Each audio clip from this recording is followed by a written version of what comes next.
sometimes you just get a gut feeling that you know what you got to do in tragedy. And I think this story is not only about tragedy, but I also think it's about a journey, and I think it's about healing, and growing and learning, which I think is the biggest thing to this. So go ahead, let's just start out from the beginning. You basically had these dogs, or your mom did, right? Yeah, so I live with my mom, and she adopted these two, Raven and George, last year. And everything was fine until George hit puberty. And then all of a sudden, the two males, it was like overnight, boom, didn't get along.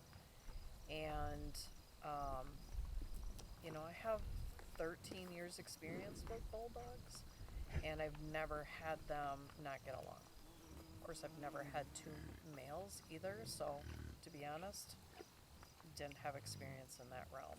Yeah. But as soon as they started to not get along, it was okay, we need to go to the vet, we need to get them fixed, we need to, we worked with our vet on anxiety medication, and then it got to the point where we had to literally keep all dogs, the two males, apart. So the house had gates everywhere so that they wouldn't get together because they were just so aggressive with each other.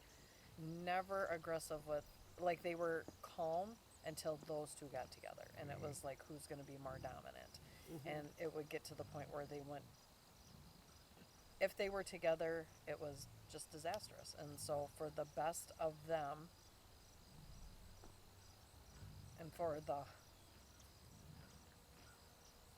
so I was like, okay, they're not, oh gosh. Well, you just felt that you didn't have a lot of options, It did feel like and I you had a lot felt of, that right, you wanted him to lead a very normal, happy life and not this constructed life. right, And you know, I don't think that your decisioning is wrong, especially when you have your own dogs and now these are your mom's dogs and everybody's meshed together now. And I think decisions have to be made too. It is an overwhelming number amount too of dogs, not in a bad way, just what right. given the situation and these guys were younger. Like, I don't think that you made the decision to do that because you didn't know just what else. You wanted him to have a better life, and have more than you could offer him in the time being with the others,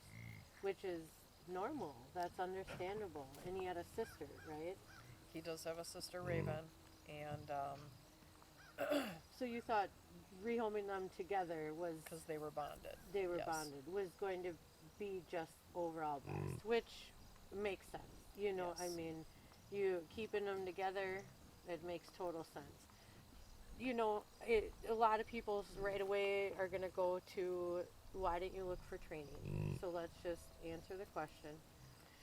Oh yeah. So, my daughter had recommended a trainer, and literally every time I reached out, they weren't available. It just felt like I was going through all these hoops, and I could never get connected with them. And it was just becoming so stressful and anxiety ridden for everyone that I was like, okay, Something has to happen. it has to happen now. So basically, of course, you thought of training.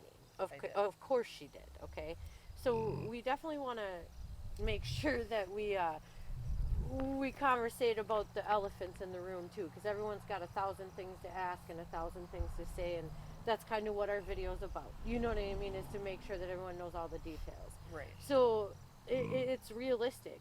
Trainers are booked out for months. Finding the right trainer to work with aggression and the type of style, those are a lot of factors. And when you're trying and you're getting nowhere, that's where now time becomes a huge essence. You know what I'm saying? And like you said, every day you're dealing with this, every day you're dealing with gates.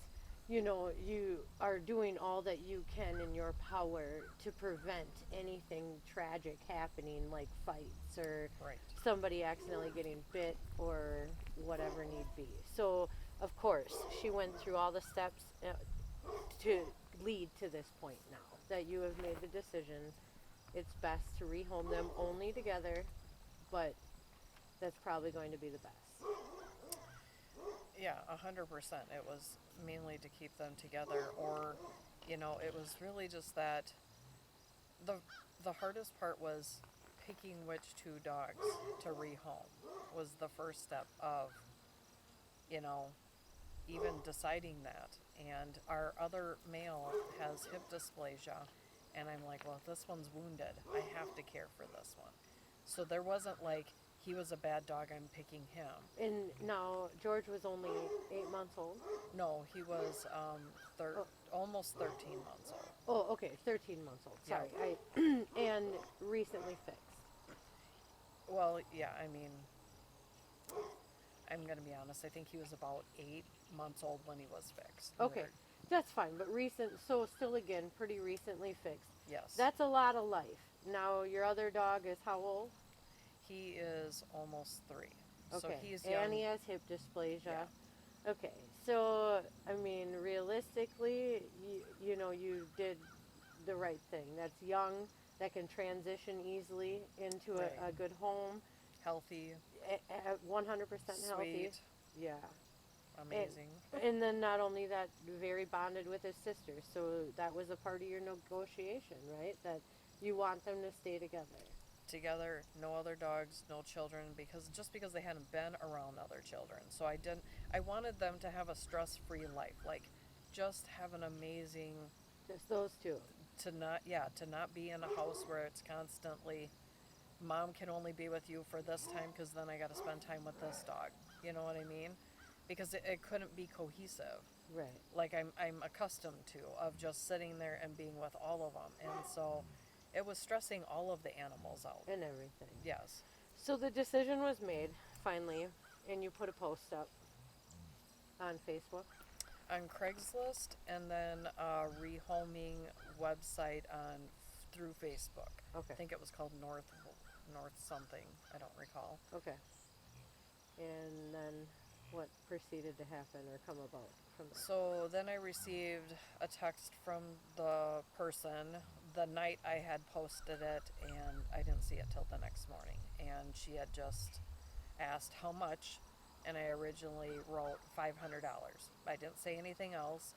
And then she asked, is that for both dogs or for separate? And then I was like, you know what? It's not about the money. I want to find him a good home, so there is no fee. Like, I just want to find a good home. And so then her response was, So hold on, let's back up. Okay. Who's her? her name is Brooke. Brooke. Harabeck, I think is how you say her last name. Okay. And she responded to you off of Craigslist. Craigslist. Okay. And proceed. So then you said she asked how much immediately. You said 500. And then she said, is that for both? And you said, hey, listen, I just want to make sure they have a good home. So the fee it's not there. Just trying to make sure. Yes. Okay. And then? So then she asked questions because the post was flagged, I'm assuming, because people probably thought you weren't actually selling Old English purebred bulldogs. Right. And so then I just gave her information about the pups, their age, the reason why we were rehoming. And she asked if they would get car sick. I said, I've never experienced that. And then she asked if I would be sending any food to transition, leashes, and I said, absolutely. I would include food, vitamins, all of that stuff. And so then we agreed that she would come that night at 6 p.m. And she goes, I love Raven's name because that's my last name. I said, okay. And so it happened to be the night of the frickin' hottest. It was the hottest night. And so when she came over, the agreement was I would bring Raven out first because Raven is the most docile and see how she would do with her. So she arrived around 5:45 p.m., brought Raven out. We weren't outside for a ton of time again because it was so warm. And Raven is just a lover, so she was like, hi, just kind of went up to her and let her pet her. Me and my husband are both standing there, so they feel safe. They're at their home, they're safe, and so she pets them. no problem. And so I said, okay, well, let me bring George out. And bring George out. He kind of goes up to her. She pets him. And no red flags again. It was just kind of, he went and he sat right down by me. And she goes, oh, it was something like, oh, he's sitting by his mom. And I'm like, yep. And so we discussed it. And she was like, I would love to take them. Me and my fiance, we love it. We live in this big house on 60 plus acres, and they're going to be spoiled. I just lost my old English bulldog to cancer. He was 13.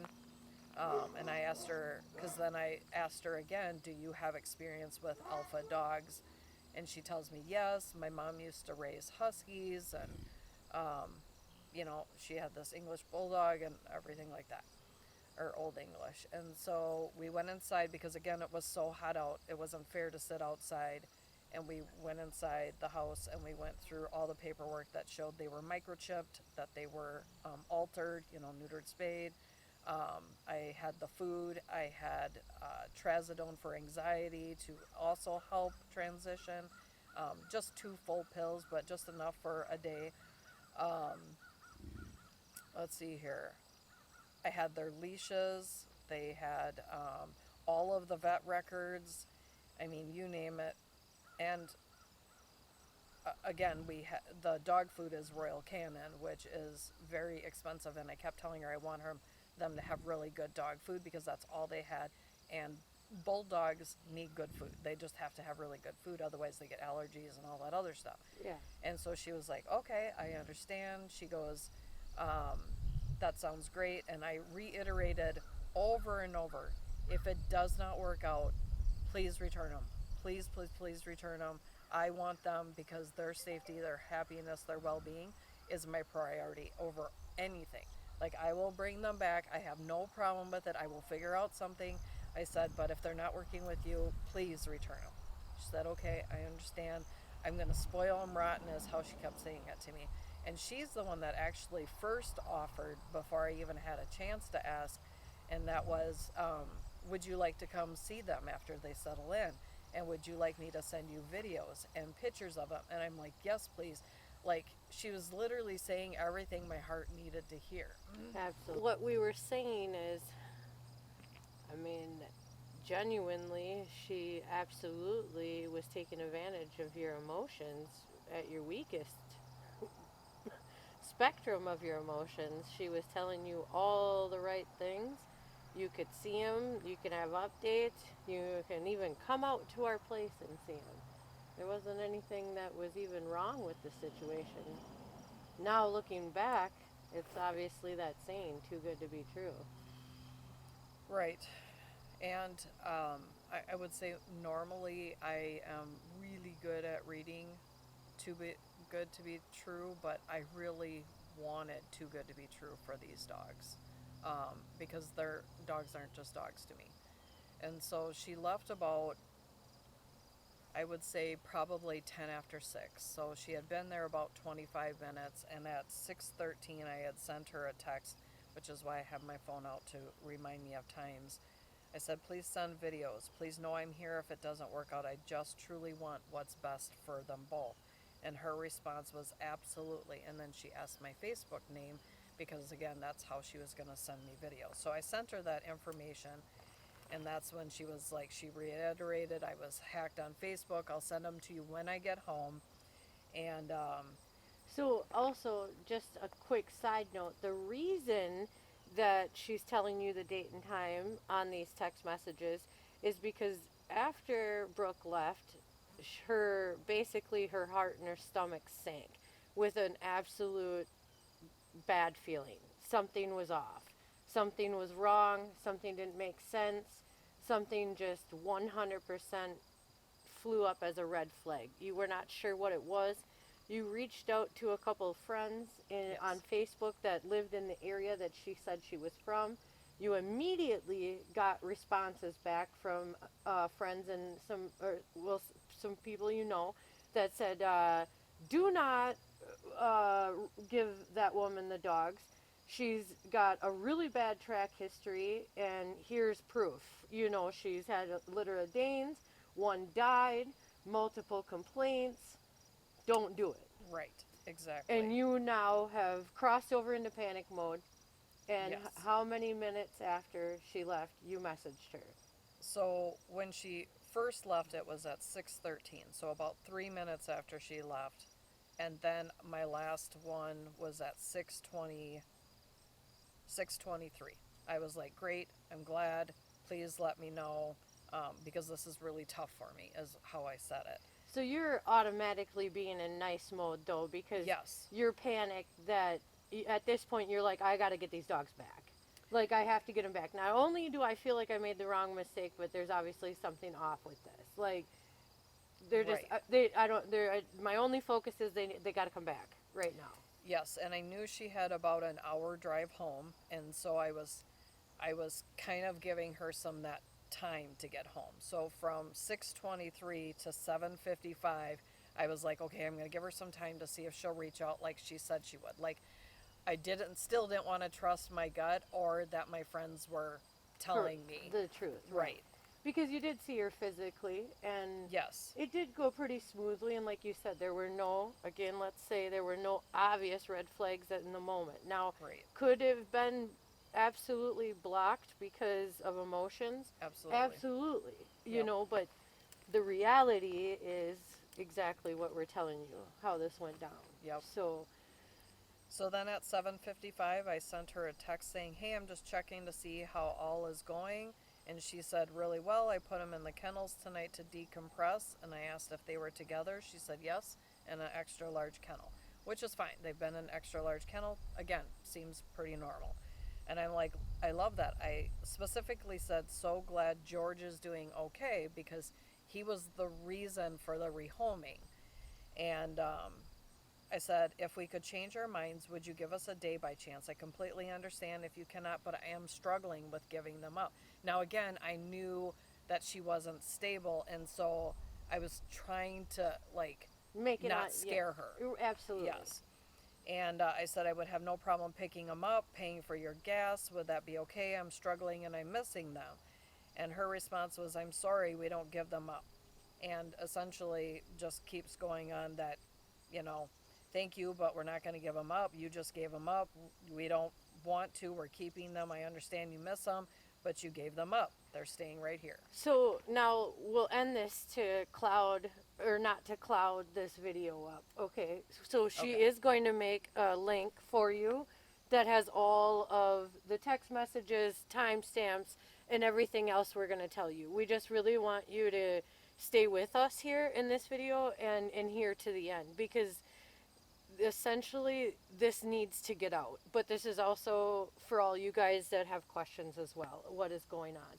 So we won't spend too much time on reading all the text messages. Again, there'll be a link attached to this video for you with all that info. So, but again, now you're going back and forth with the texts, but you know what you know, and now she's kind of flipping a script. Like, no, you know what I mean? Like, they're ours. And she said that she'll send me pictures and videos in the morning. She had to get up early and she wanted them to decompress. Okay. So then the next morning, still hadn't heard from her, and I was feeling awful, so I generated a Facebook post, and I was essentially, does anyone know her? I'm looking for the well-being of these dogs. And around 8:30, I send her a text, and I'm like, I can't wait to see these videos again, of course, because I'm like trying to get her to talk to me. A little after 11 is when she responded to me that Raven was fine, but George had to be put down because he bit a family member. And she didn't want to get sued, but essentially it was my fault for giving her an aggressive dog. And now all of a sudden you've got a million things going through your head. Wait, did you just say this dog is dead?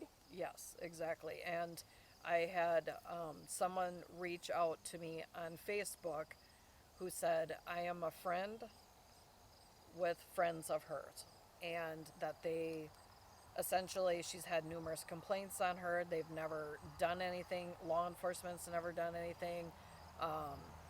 That they could confirm the dog, George, had passed away, but they couldn't confirm how he had passed away. and just that it had tried to bite her, which was different, of course, than what she had told And me. tried to bite Brooke. Tried to bite Brooke, Okay. yes. So now you've gone completely into panic mode. She has no desire to answer any of your messages about what, why. You're getting basically the runaround. Again, you guys can read the text messages. We're going to fast forward to the point that basically it's sinking in right now. That she is like, yeah. And you're like, oh my God, is this really true? How do I find out if this really is true? Because you're not getting it. You were in touch with some people that are very well known in the dog community, and they told you immediately to do a welfare check on the dog. Yes. So you had a welfare check done on the dog. You basically, I attempted to. You're right. They wouldn't go. right. So you got shot down. In this process, she ends up, whether she is caught wind that you have called in a welfare, or whatever the deal is going on, she's heated at this point. She is, because she said people had reached out to her from my Facebook post. Right, And- because they know of her and Yes. the dealings. Okay. And in return, she sends you a full-blown dead body picture. She did send him a picture, what she called a garbage bag. So, yeah, she said, do you want proof? I knew you would want proof, so here it is. And then she sent me a picture of him. Again, I couldn't really tell how he had passed because all I saw was kind of his head in this, what looked like a garbage bag. I need a second. It's okay. So, then, Well, you immediately trip to Raven at this point, freaking out. Like, Yes. at this Because- point, it's confirmed that George is dead. And, yep, you're freaked and panicked and heartbroken, but at the same sense, you flip into mom mode and you got to get the other dog out of there. right. Immediately. You're terrified. Which, listen, I would be absolutely the same way you are. There is nothing else that matters at this point right now. If I just got confirmed that one is dead, I need the other out of there. Right. So, you keep trying to call the police. Yeah. So I had called the police. They said they were busy. They couldn't do the welfare check. And so then I decided, well, we're going to have to figure this out. And actually, with your guidance, you pretty much walked us through. Say whatever you can say in this text to get Raven back, without making too many promises. And so I literally just focused on the money. So even though she adopted the dogs for free, So that in return, Brooke now says, okay, so if you want Raven back, what's she worth to you? yes, In verbatim, her words. I am quoting Brooke. What is she worth to you? yes, At this point, you say you're like, it's priceless, but I'm scrambling in between my husband and our savings and every last dollar I can get together right now. I have how much? She wanted you to lay the number out first. she did. And So I, you- of course, didn't want to play that game because I'm like, I just want to know what you want. Just Yeah. tell me what you want. And I was also thinking feasibly, what can I get out of a quick trip? Yeah, Because it's a week, it's nighttime. right. And I'm also, thinking I'm not a rich individual. Right.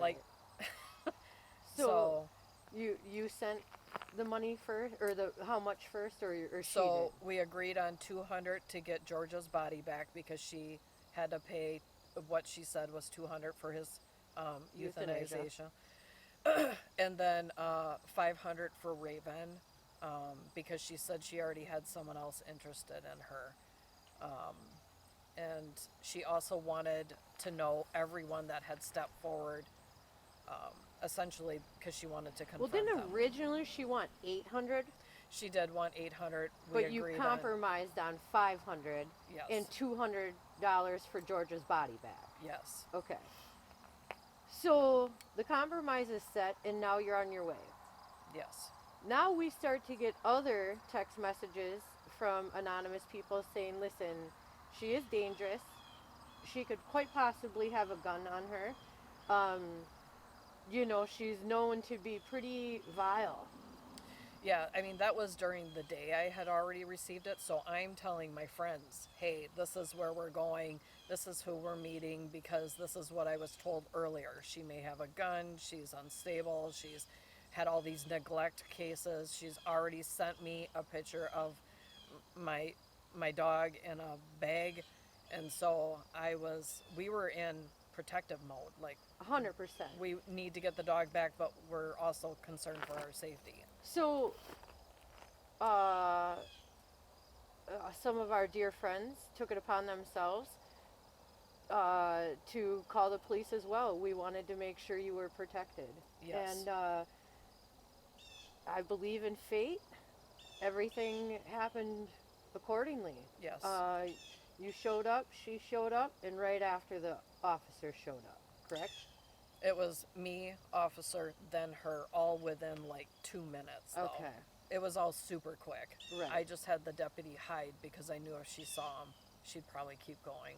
Perfect. Which you were correct. And she would have.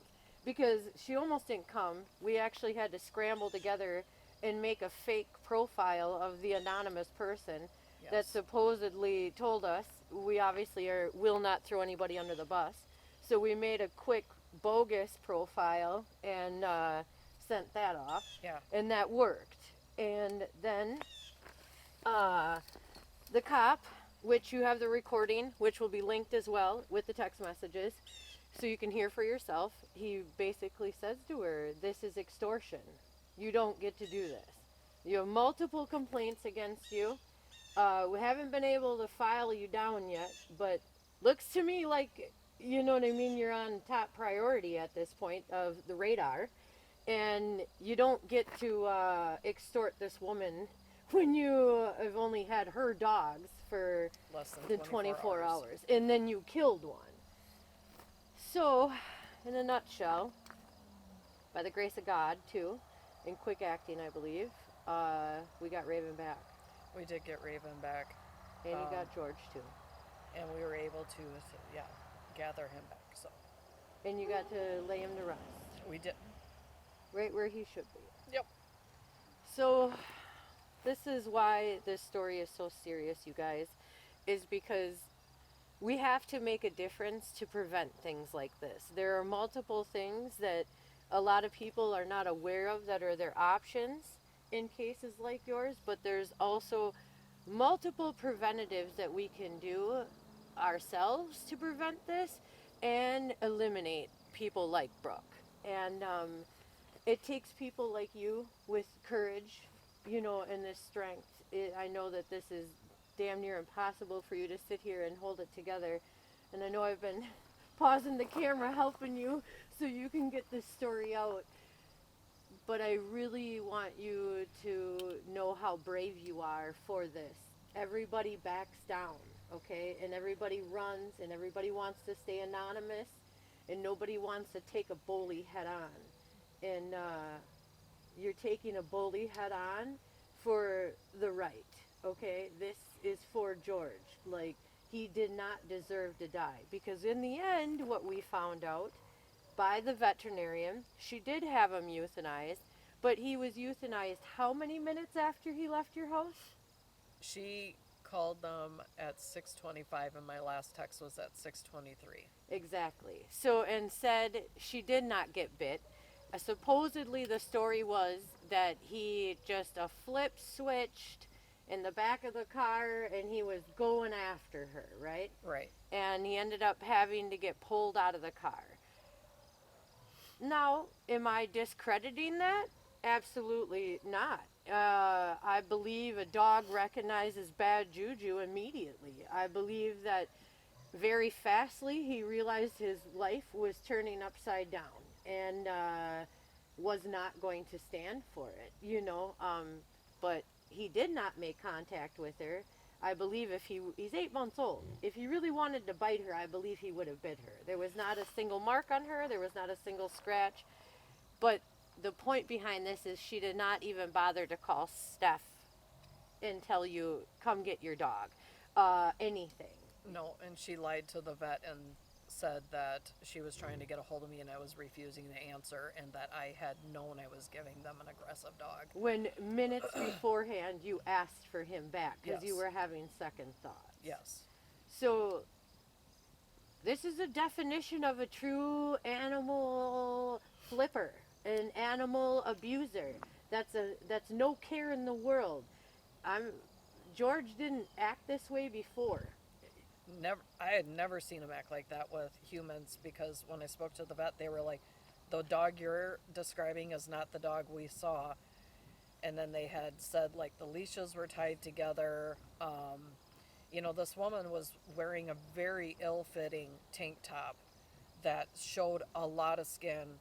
And even the next day, she was wearing the same tank top and not a mark on her. Like, literally not a mark. Was he out of control? Probably scared to death with whatever happened. They said he had blood on his snout. They weren't sure if it was because he hit the window, lunging, if he bit his tongue, if she did something. They were like, we have no clue. So that's obviously only for God, I guess, and Brooke. They're the only ones that are going to know the true story, what happened in those minutes on the car ride. But any normal person would have stopped. And called and And said, called. it's not working out. Like, how hard? Like, if I had a dog and it wasn't working out, I would immediately call and say, hey, your dog is very upset, because I had also asked the vet when you sedated him, why didn't you call me? And there is no blame to the vet. She is super good. She is so good. And they were like, she kept saying she couldn't get a hold of you, and law enforcement wasn't available at the time. And so they truly thought for the safety of her and everyone else, that's what they would do. And even now they're kicking themselves. Like, they can't believe they were kind of taken by her. But again, that's different counties. She's going from different counties, too. So this is also the definition of an animal flipper, okay? She's playing the counties. She's playing the system, on our animal laws.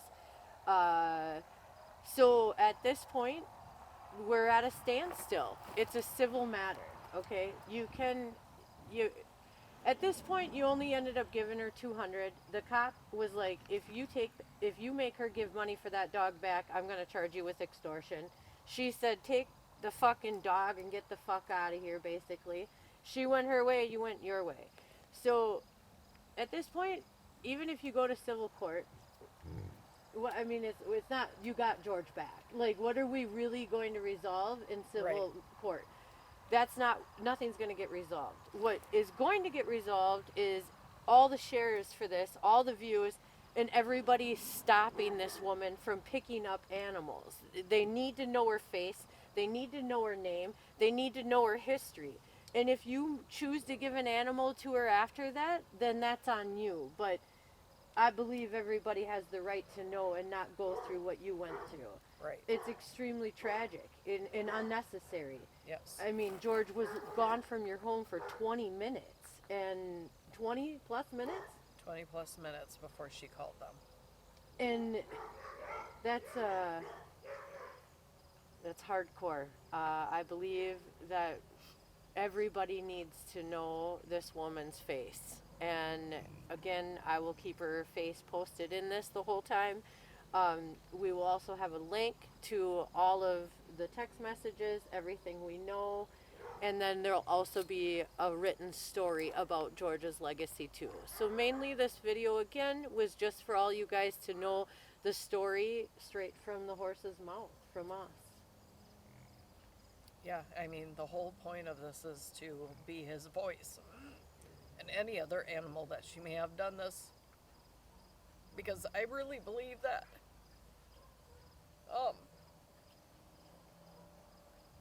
Neglect and abuse continues unless someone stands forward. So even though she's unstable and known to be Like, I've received lots of threatening texts from her. I'm like, screw this. You hurt my baby that I trusted you with. So, that's my reasoning. It's never about anything except for them. They have no voice. And I don't want my baby to have died in vain. Absolutely not. And not only that, I don't believe another animal should be in her custody again. I really don't. I'm not saying that I'm not a realist here. I do believe in correct euthanization. I Right. believe in rehab behavioral training work too before we get to that. I believe there's levels and steps Yes. you take. Um, and meaning, even if that was the case with George, that you would have rather than put him through a session of balance work and training to see if something really is off then. I wish I would have known you, to be honest. I would have done, I do anything for my dogs. I would have done anything to make them work together. Like, I literally was like, oh my gosh. But the but the whole thing is somebody like her saying that she's so involved in the dog world, dog grooming, that should have been her number one go-to is uh listen, I want this dog still, but he doesn't love me. uh Maybe send him through I mean, there could have been multiple options here, you know what I mean? Right. And for her to just do that just goes to show the level. And then she sealed the deal when she asked you how much Raven was worth to you. So Yep. And just like she told it, the cop when he asked her, why are you asking for money? And her response, or why are you asking her to pay for dogs you got free and you've had less than 24 hours? And she's like, I need the money. yeah. And I'm like, So that is the genuine definition of a true animal flipper. So with that being said, this is the beauty of social media. If she can kill your dog, we can tell the story. right. And I just pray that none of you fall victim to Brooke. And I hope that you spread the word that she doesn't receive any more animals from anybody. And again, thank you for coming, and thank you for telling your story. I know that was tough and we had to take some breaks, but I think we got out what we really wanted to be said. Yep. And staying strong is the key to healing. Yes. And I believe too, making it through this like you did, that's strength, that's power, that's wisdom, and that's all for what you want is in His name, in His honor, and you're honoring Him more than most people would do. Most people just bow down. They let a bully walk over them because they're not only crushed, they're all these things, and fear. they feel done, they feel defeated, and this is the only way we're gonna change this is if Yep. we do this. I agree. I So agree. thank you for everything. Thank you. And again, we'll have everything posted for you guys, links to the chats, to the recordings, to everything.